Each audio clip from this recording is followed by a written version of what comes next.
A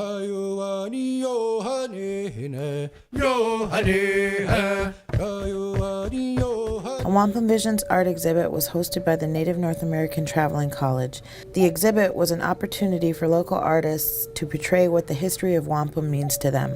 Darren Bonaparte, owner of the Wampum Chronicles, explains the evening's theme. They became one household, they had one heart and one mind uniting them. So the word Hunjawagam, which we can thank Jake Thomas for emphasizing that aspect of it. So I want to lay that back down. And sometimes they call this the Hiawatha belt, but it's really a mat. Not that mat, but a mat that you would sit on. And it's all of the Confederacy nations are all sitting on this mat, so it would be kind of laid on the floor at the council, at the Grand Council. I'm sure now they put it on a table because it's a very delicate thing. Wampum is all about symbolism and metaphor.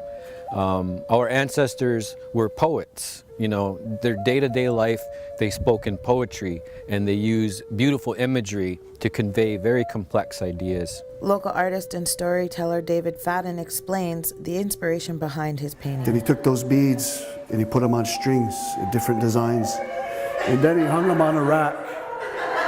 And each one of them was to represent a different part of mourning and the grief that you have when you have a loss in your life. And he would talk to himself every night, and he would say, if I ever come across anybody that is stricken with as much grief that I have right now, I would take these strings of wampum and they become words of condolence, of healing. One string is to represent a drink of water. And when you're in that frame of mind, you got a lump in your throat, and it's hard to speak. And so that water helps clear that away. Another string of wampum is to represent deer skin that's very soft. And that's to wipe the tears from your eyes, because when you're in mourning, the tears are always there and your vision is blurry. And so that deer skin clears that away. Another string represents a feather, and that feather is to clear the obstruction in your ear. Because when you're in mourning like that, people talk to you, but the words don't go through, they're muffled. And so that feather clears it away. But one by one, he went through the various stages of grief, of mourning. But he said this to himself every night, that if he ever came across anybody that was like that, this is what he would say, what he would help them.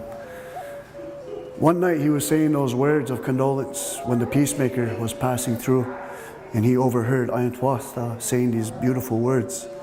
And so when Akwesasne was finished, the peacemaker went up to the wampum and grabbed the string, and he started to say those words of healing, of condolence. And he went through all of the 15 strings of condolence, and he helped alleviate the darkness. And that's when that light is starting to come through.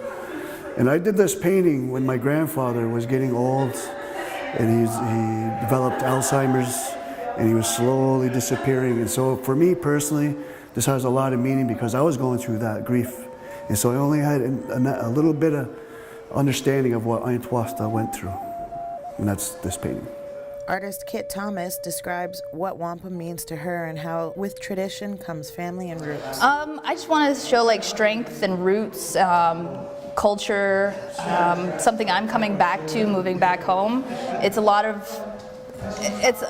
of unique aspects to, like, everybody tells different stories, or I mean the same stories but in different ways. And it's nice to have kind of imagery to pinpoint like a lot of the same things that we all share, is like our native language, our culture. I'm just trying to get back into it as much as I can.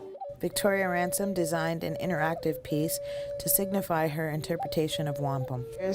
So as we all know, the 2-row is a pretty common wampum belt, and it is supposed to be 2 vessels going downriver side by side, and what that means is that it establishes a relationship as a brother-to-brother relationship, and so I want to kind of show that. So what I did was, and I was also in a wampum belt, so what I did was, because it was a wampum belt, it was seen as something that was to be forever, it's set in stone, so I put a row that started from 8, because whenever you switch to 8 around, it's kind of infinity.